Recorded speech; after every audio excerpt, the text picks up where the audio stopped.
Okay, this module is about international business strategy. So it also initiates our discussion on managerial functions in international trade or international business. So we have shifted from the macro analysis like political, legal, economic, cultural, foreign exchange markets to micro analysis, starting from the strategy. Uh, so what's the main thrust of having a good strategy? Of course, is to at the end of the day, we want to increase the value of the firm, beginning from increasing revenues, strengthening the profit, and finally increasing the value of the firm. Okay, one moment. Yes. So you might have seen the discussion on strategy in corporate strategy course, in other maybe trainings in strategic management.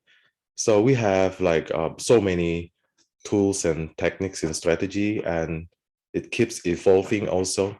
Like almost every day, management or companies and also academics come up with like new strategies, new research, new experiments that might shape the strategy of a firm or of a group or industry. So essentially, the main purpose of a company is to maximize the value of the firm, value maximization, or another phrase for it is stockholder wealth maximization. So we try to maximize the value of the firm. And if the company is listed on a stock exchange, value refers to the market capitalization, or the stock price multiplied by the number of shares outstanding. So we call it market capitalization or the value of the firm. So how to maximize the value of the firm? That we need all aspects managed well together, from the operations, marketing, human resource management, and of course finance also. So we couldn't just prioritize one function over another, but essentially all have to be taken care of. So we must have competitive products, and we should market it well, right? To advertise, to market it well, finding the right target market in the domestic and international markets. And of course, we need strong talents. We need highly motivated human capital, and finally, we need a profitable operation. So all should be working together, not prioritizing one of the functions over another. Because if we are saying that one is more important than the others, it will not work. Right? Because just take one example. If you are saying that operations is the most important than most important among all the functions, then look at many companies, many luxury companies that are not owned by the original owners, meaning that the original owners even couldn't maintain or couldn't sustain the company, and they had to sell it off to another company. So again, value maximization is the main purpose of the company. And of course, by if you want to maximize the value of the firm, then all aspects should be taken care of, including the legal, ethical, social responsibility, including all the managerial functions. So how to maximize the value of the firm? We go so many aspects that have to be taken care of, but in this context, we'll see the major two aspects that would affect the value of the firm, the profitability and the growth, especially the profit growth. So we talk about profitability. There are so many measures in accounting and finance that can be used. We talk about profitability. You could start from the gross margin, gross profit margin, and operating profit margin, net profit margin, return on assets, return on equity. So many measures. So in this, I think in this in the text, they're focused on the ROIC. So you call it ROIC, return on invested capital. So essentially, return on invested capital, as the name indicates, return on capital, right? Return on invested capital. So this is your after-tax operating profit. You can call it NOPAT. So net operating profit after tax divided by your total capital. And roughly your total capital constitutes of your debt and equity, right? The rough,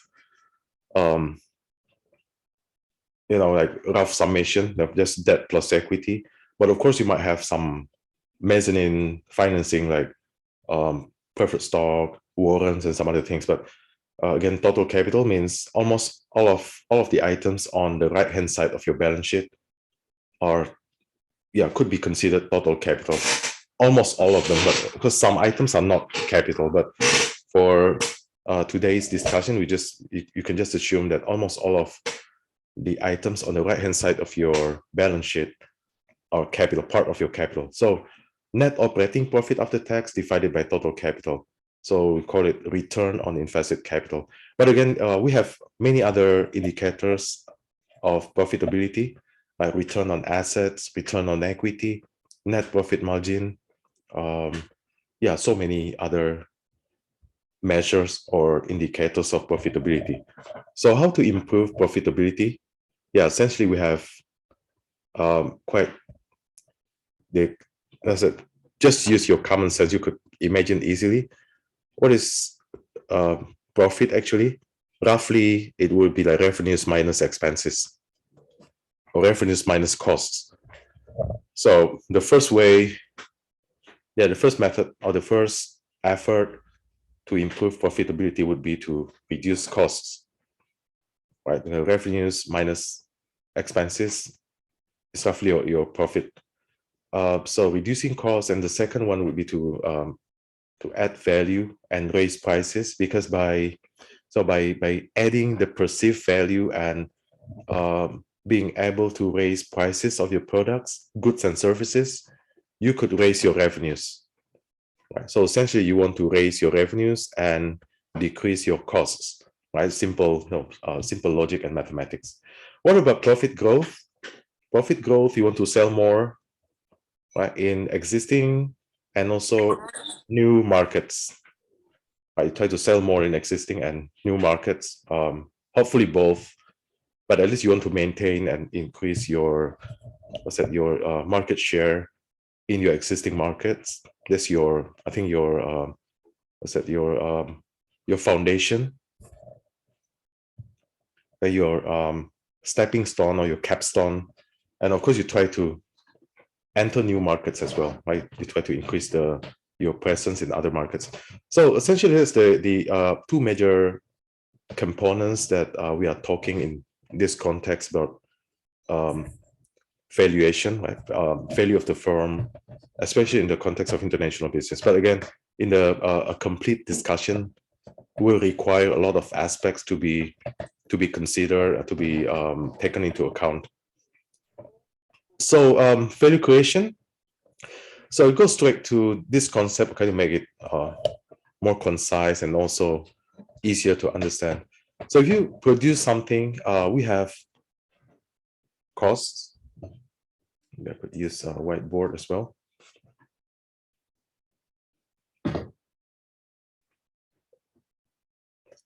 So if you look at the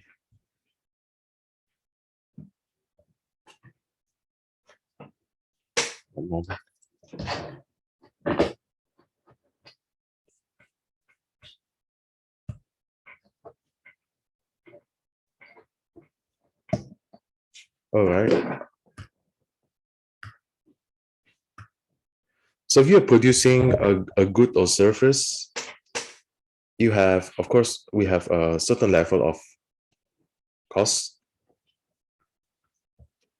okay, the level of cost that you have, and it's very very easy to understand and comprehend that if you have a certain level of cost, then you have to sell it at a higher price than the cost level. So if you have a cost per unit at a certain level, maybe $300 per unit, then you want to sell it above $300 per unit. How much to sell above the $300 per unit would depend on the perceived value. So we have like a certain level of perceived value. It says here, okay, we call it perceived value.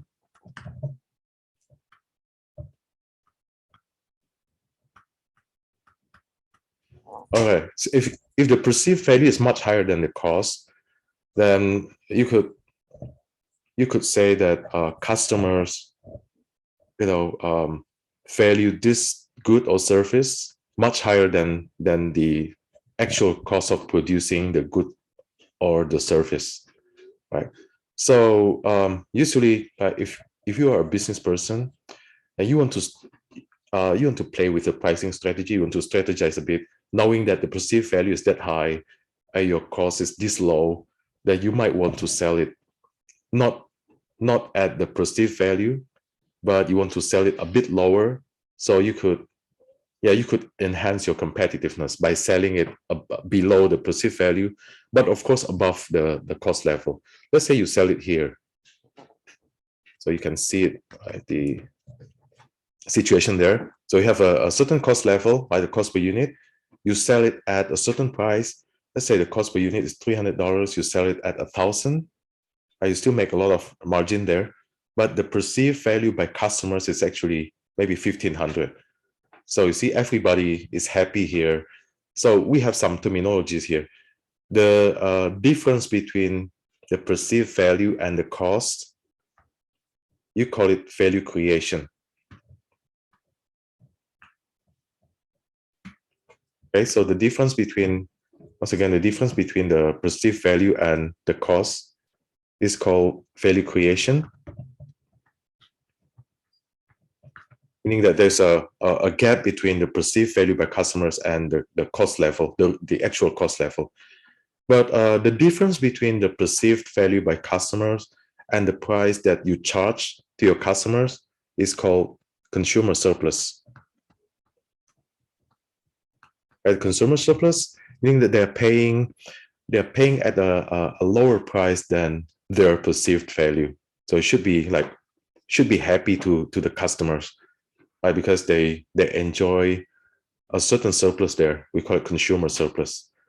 Okay, so essentially, yeah, of course, you want to enhance the value creation all the time by increasing the perceived value, to increase the reputation of your company and your products, and also the maybe the perception and also the pride of using your products, thus increasing the perceived value. And you want to play with the pricing strategy to make your customers happier by giving them a certain level of consumer surplus. I think that's every business person would do the same, same type of analysis. Okay, so by having this kind of strategy, increasing value creation and offering a certain level of consumer surplus, we have like two basic strategies in corporate strategy. I think you have seen it in corporate strategy class. You have the low cost strategy and differentiation strategy. So low cost strategy, of course, is to produce your good or service, your product at the lowest cost possible, right? To compete in offering lower price for the same functions or the same same level of quality. On the other hand, we might have like a differentiation strategy, meaning that we put our best effort to differentiate our products from our competitors by maybe having higher quality or more features, more functions, or simply better branding, more bona fide reputation and some other things. So we have a low cost and differentiation. And of course, if possible, every business person, every company wants to implement both together, but it's quite unlikely in a competitive world. So most of the time we have to choose whether to prioritize the low cost strategy or differentiation. I mean, if possible, we want to do both, right? We want to offer like very distinctive product at the lowest cost possible. But again, in a competitive world, it's quite unlikely to be able to offer both together. So we might have to choose from one time to another time.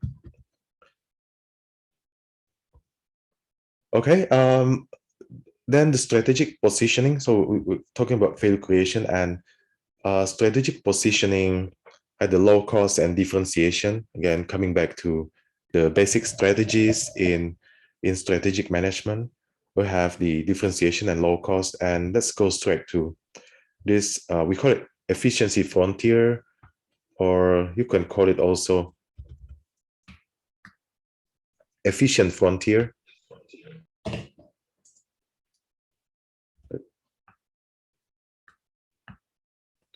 Okay, look at the efficiency frontier or efficient frontier. The vertical axis denotes the differentiation from low to high.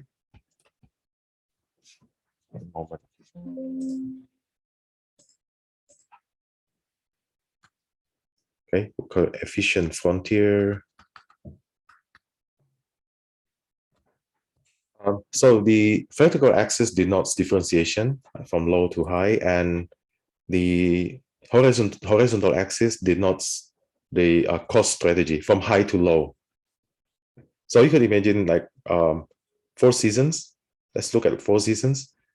The position here at this point, meaning that the strategy is the cost strategy is at this level, rather high, right? Rather high cost strategy, but differentiation is high. So it's basically high and high.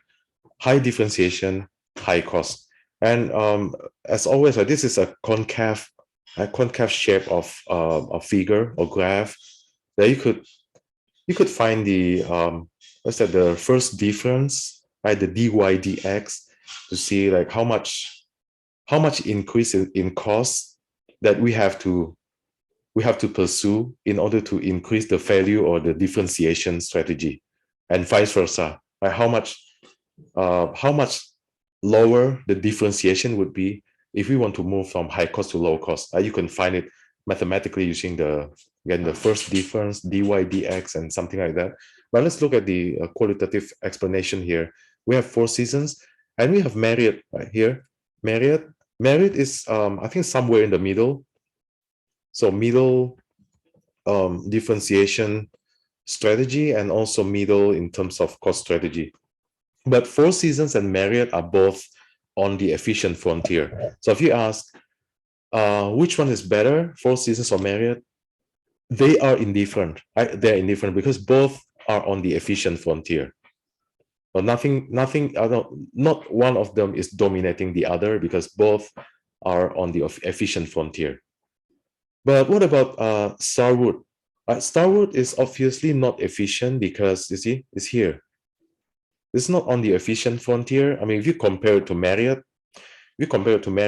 with the same level of differentiation, right? The same level of differentiation as Marriott, Starwood has a higher cost strategy. So Starwood is dominated by Marriott, right? In this plane, right? In this graph. So Marriott dominates Starwood.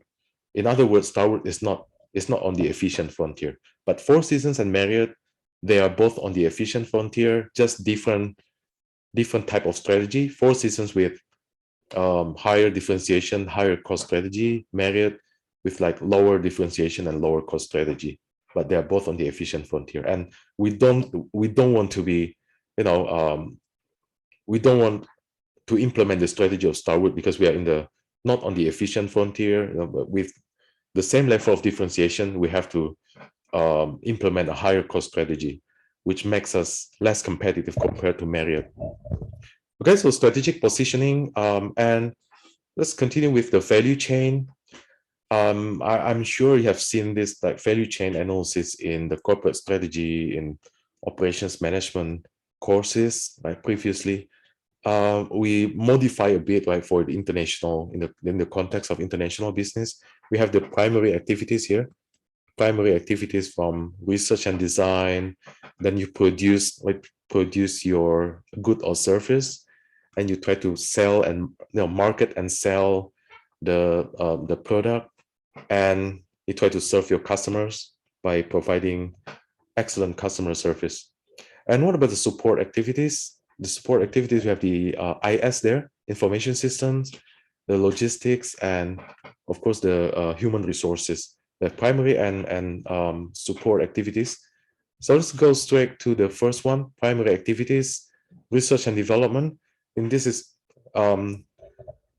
it's already common practice in all industry, all sectors. We begin with design and research and development to determine the design,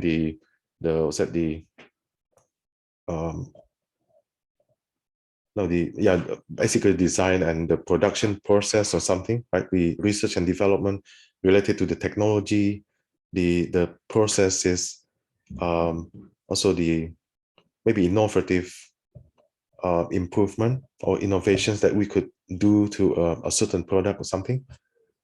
So what is the main function of R&D? Of course, traditionally we try to reduce costs by having a better technology and of course increasing revenues by selling higher value products, higher perceived value, higher functions. And after R&D, we produce what we want to be as efficient as possible. And in the context of international business, we have seen a lot of discussion before this module. Production, nowadays production could happen anywhere, both goods and services. Goods and you can produce it in the most efficient place. You can find like the best talents at the most available places. But again, the main purpose, R&D production, efficient, effective production, is to increase your revenues and to lower your costs. So in total, they could give you more or higher profit, and finally the higher value of the firm. So then we try to market and sell the products, of course, and good customer service or customer services. And again, nowadays we can do it in any kind of fashion. Take an example here, Caterpillar. In this kind of industry, like the equipment, usually customers want very quick response if they have complaint, the equipment doesn't work, or there's some dangerous situation, risky situation that might appear because of the equipment. Then the company has been offering like a 24-hour service for so many years, so they're famous for it. This kind of customer service has to be maintained and even improved, right, from one period to the next period, because the competitors are also catching up. If they use technology, you can imagine the technology not only by calling but also by something with not only over the internet but also over your virtual reality, maybe like virtual reality help, and some innovative idea with certain type of glasses that you could project the the source of the problem. You could make a call. You could see some manuals, some manufacturing guidelines over your glasses or something, and like they would compete in that fashion for sure. I think by harnessing technology and all kind of maybe data and experience sharing among the users and so on. But customer service has been tougher, of course. And I think one of the good things about customer service nowadays is that we could hire your customer service people all over the world. You could outsource it somewhere. If you're selling technology, you could have maybe your customer service center in India or in other countries that you could find a lot of good people with efficient prices, strong services, and so some other factors that you could consider. And support activities, the information system, because the modern world, we have a lot of technology nowadays with the computing cloud, with the information system. This will help a lot in planning maybe your inventories, finished goods inventories, and also raw materials. And by having good information system, we could save a lot of money by lowering maybe warehouse costs, right? The maintenance costs, right? The the procurement cost as well, because we could do the maybe economic order quantity or zero inventory or just in time inventory and some other techniques. Logistics, I think this in a similar spirit to the information system. Using technology, you can improve the logistics from the inbound and also outbound.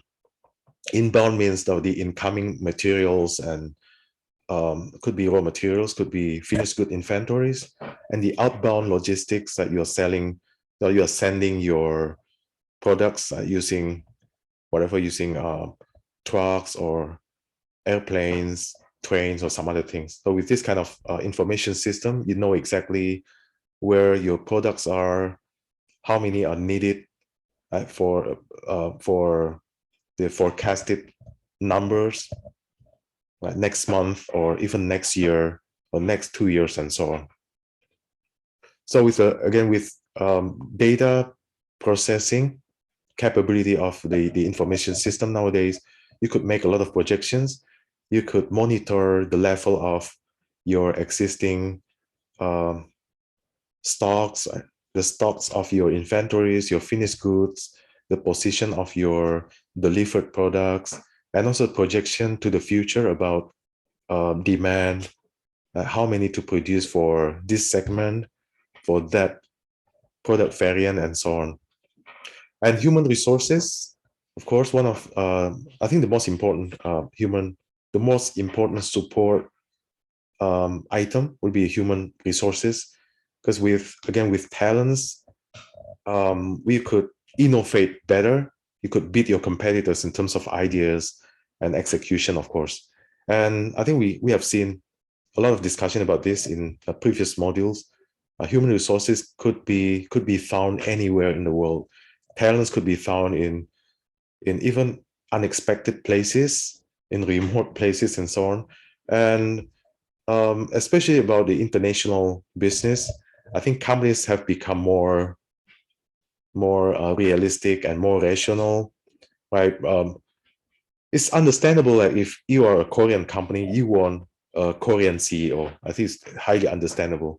If you are a Chinese company, if you are an American company, most likely you want an American CEO. But again, the reality of the business, I think we are more rational, we are more pragmatic.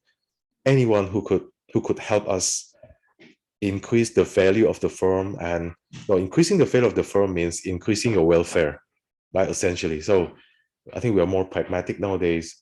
For example, in this slide, on this slide, you can see the Sony, a Japanese company, a company that has made Japanese very proud, right? Sony, high quality product, world class quality in whatever they are doing. So they have that top executive like Howard Stringer, a Welshman, and I think everybody's accepting the fact, like if we have the best person for the job and it could increase our welfare together, then it's not a problem anymore in the modern world. But again, it takes time. But I think we come to a place and a time where winning is so difficult. No, even if we are winning in the business world, the winning is at the smallest margin ever. So this kind of attitude and also policy, especially human resource and talent policy, will really make a difference. If we could assemble the best talents, best human resources, even finding them from unexpected places, then we might win the competition, or at least we could survive. I could sustain our business or operations for many years to come. Infrastructure, company infrastructure, another support activities, the IT infrastructure, physical infrastructure as well, the organizational structure, control systems, the culture, yeah, all kind of structure. So you see the according to McKinsey 7S, one of several S is their system. The one of the I think the S in the McKinsey 7S system. So with good infrastructure, like good organizational structure, leadership as well, actually the company could move forward, but not entangled in unnecessary disputes or problems, right, or some turmoil, right, internal turmoil or something. So by having a good infrastructure, we could minimize the internal turmoil or something, and we can focus on fighting the external fight, right, with our competitors. All right, so global expansion by going international, we could enjoy the following benefits, right? What are the main purposes, right? To enhance profitability and to increase the profit growth. See the advantages here. The first one, expanding the size of the market, right? Market size from domestic to like global marketplace. So you enlarge your market. You can enjoy the economies of scale and something like that. The second one is location advantages.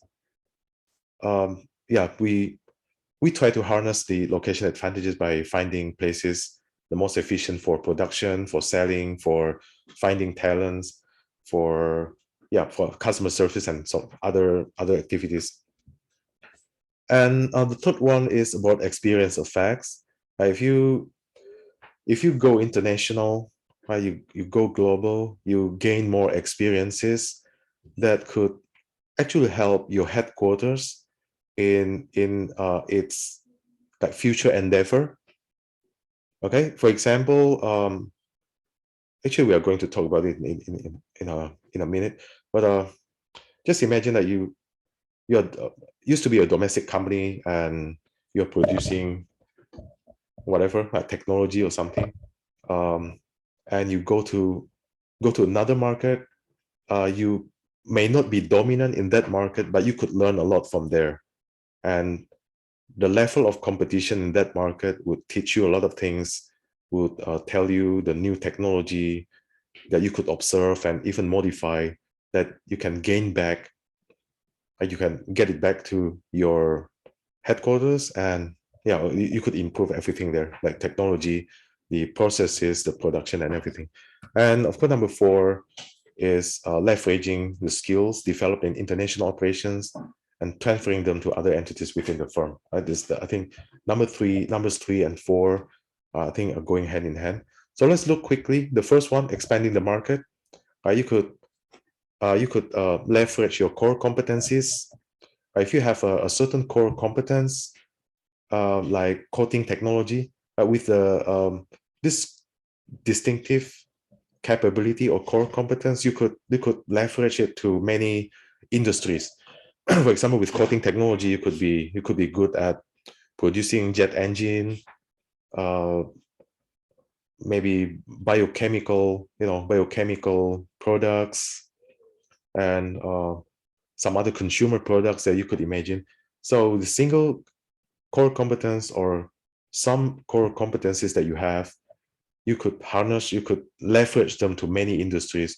And this will be more beneficial if you go international, because you could enjoy the economies of scale with the same level of input. You could produce more, you could sell more. So by in so doing, you could lower the unit cost. You can imagine, right? You have a certain input, but you're producing more. So the number of units as the denominator. So you spread out the cost over more and more units. And this is even more true if you sell it internationally. You sell it in more than 100 countries, definitely you will spread over the product cost. Right? Let's take Samsung. Right? Samsung, they're selling internationally. They're number one in the Android segment. So they're selling in more than 100 countries. So with the same technological cost, the human resource, um, research and development, and so on, with so much money being spent on this kind of expenses, they could spread them out in so many units sold because they are selling it internationally. I think that helps a lot. They could achieve economies of scale easier and faster. What about location economies? So again, as we have discussed maybe in previous weeks, location economies, location advantages, we try to find the most optimum locations for production, talent seeking, raw material seeking, financial markets, for selling the products, like for the market share and so on. So you find the best possible places. Remember the OLI principle by Dunn. One of them is that location advantages. So we try to find the best locations, the most optimum locations for any part of the value chain activities. And the third one is experience. You can see here the experience curve, right? Lower, this is the unit cost, the vertical axis, and the horizontal axis is the output. Okay, so you can see to increase the output, we want to increase the output while decreasing the unit cost. So by, again, spreading out your production costs over more and more outputs, we could achieve economy scale faster faster and in larger quantity. Let's see the convex shape of curve. So what can you do here? The cost saving, like learning effect. You could, just like human capital, like labor, if they do things over and over again, they would do it faster, right? Assembling, was it other activities related to labor, they can do it faster. Productivity will increase, and again, by the experience effect, we could achieve the economies of scale. You could. So what are the sources of the economies of scale? The first one, the easiest to imagine, like the ability to spread the fixed cost over more outputs. And the second one, we could attain the efficient scale of production from international operation. We know that in some places, the human capital is more available, and also the prices are more efficient in like human capital and also the product prices. And another possibility is if we could have a higher bargaining power against our suppliers, then we could save a lot of like inventory costs, or we could delay the payment to our suppliers, meaning that we could improve the cash flow situation of the company. And by having more cash flow at a time, we could expand faster. We could innovate more in something. But essentially, the experience effect here is that if you go international, especially, you learn faster, you get more economies of scale. And I think this is also related to the fourth one, the strategic significance here. The strategic significance, or improving skills because you go to many places, means that let's take maybe Hyundai. Hyundai is quite, I think, is quite dominant in Korea in the automobile industry. Hyundai is also present in the United States, but of course, it's not dominating there. Right? In the United States, the most dominant companies would be General Motors and Toyota. They'll be numbers one and two, and they change position every several years. I think in 2021, Toyota was the highest selling company, but beforehand it was General Motors, and it might change again. But Hyundai is not dominating in the US. However, by going to a market like the United States, you learn a lot of things. How to serve your customers better, because customers in the US are complainers, right? And you have to be more proactive. You don't let someone um, hit a tree and deal with this litigation or something that you pay a lot of money. So we have to be more proactive, checking every step of the technology, not to injure the customers or the buyers. So you will recall if necessary as soon as possible, and you learn about the new technologies, new technologies in the industry because of competition. You learn how to distribute your cars, your products most effectively and efficiently. You learn how to get the talents. You learn um, the future, right? The future endeavor in electric vehicles, in unmanned, or no, not car without pilot, the unmanned car or something like that. So you learn a lot of things. Although you don't dominate in that market, and you could survive there at least, then you bring back a lot of new skills to your headquarters. I think that's very important, right? And yeah, I think we learn from the Samsung case also. Right? Samsung used to be what they call it, what, fast follower. They were following, they were modifying. They didn't need to think about idea, and now suddenly you are number one. Whom should you follow now? No one, right? Now everybody is copying your products, right? But you used to do that to other competitors, other stronger competitors. Now you're the top one. Then you have to find a new challenge, right? New challenge to learn continuously. So you could, what's that? Your innovative capability, your innovative effort doesn't stop at one point, even if you're already number one. Right? That's, I think, the biggest challenge. So talking about again, the strategy, the basic strategy in corporate strategy or strategic management. Again, we have show the matrix here. So basic strategies. Look at the horizontal axis. It denotes local responsiveness from low to high, local responsiveness, and the vertical axis denotes the cost reduction effort. I think in another context, you can call it like global integration, okay? Global integration from low to high, or in this context, you can imagine the cost reduction effort. Low cost reduction pressure and high cost reduction pressure. Let's look at the low and low. Can you imagine low local responsiveness and low cost reduction? You call it international strategy. So you don't make any differentiation to every market that you go. Just I don't know, maybe certain basic products that you're producing, um, maybe handicraft products. The handicraft you make from woods, from clay or something. You don't really make any differentiation whenever you send, wherever you send. You send it to China, you send it to Sweden, you send it to France, Germany, everywhere. It doesn't matter. You just have one basic model. You don't differentiate locally. And for international strategy, we assume that we don't have a strong pressure for cost reduction. So cost reduction pressure is low, meaning that the buyers are not price sensitive. So you don't really need to suppress your cost in order to compete, right? To compete in a high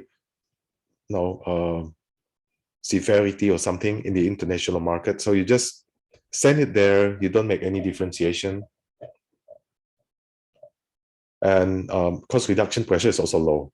So you can think about some examples about this. Maybe I don't know, some handicraft products, or even some technology products may fit into this strategy as well. You just send it somewhere. You don't make any differentiation according to the place that you sell it. There's no local responsiveness, no local differentiation. But you could charge relatively like relaxed pricing because you're not pressured by cost reduction effort. But what about the this one, the second one here? You can call it localization, or another name for it is multi-domestic. Multi-domestic strategy, localization or multi-domestic strategy, meaning that you make a lot of adjustments to the local markets. You go to a place and you have to make some adjustments. Maybe some food chains that you can imagine, the McDo, the KFC, some other chains, the franchises that you buy. You need to adjust locally.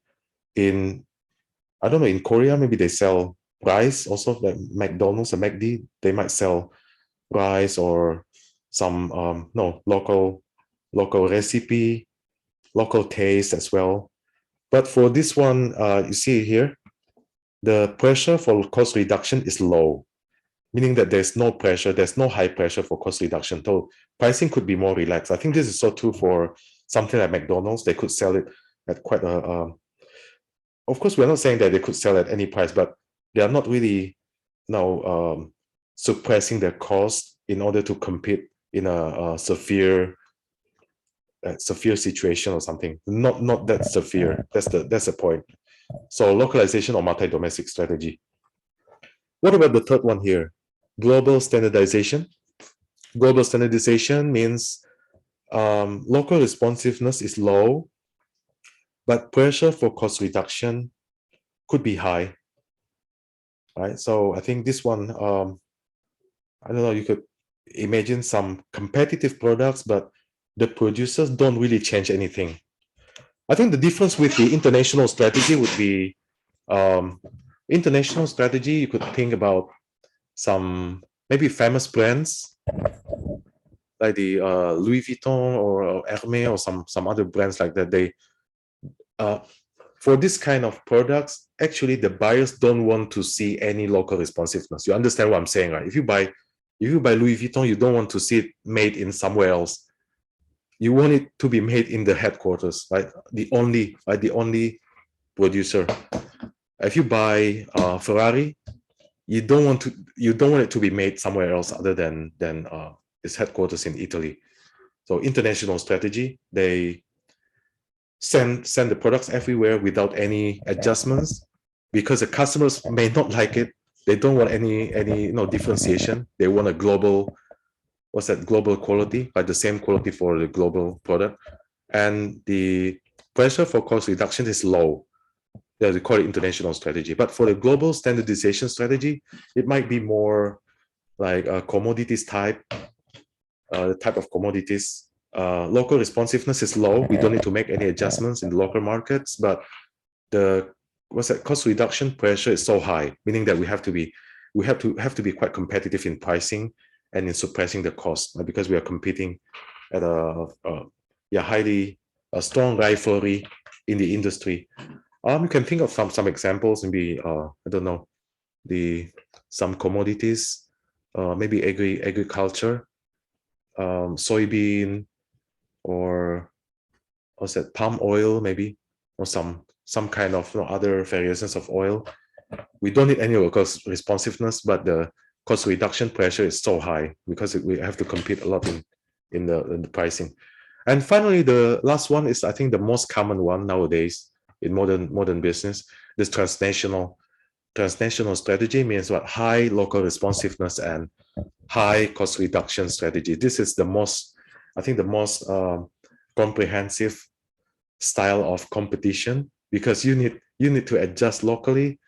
I think in the text they gave some examples like IKEA or some other multinational brands that have to compete in a high cost reduction fashion, because we have to compete a lot with domestic market, with the domestic competitors as well, by the furniture, the home improvement industry, and I don't know, maybe toys, by the toys industry.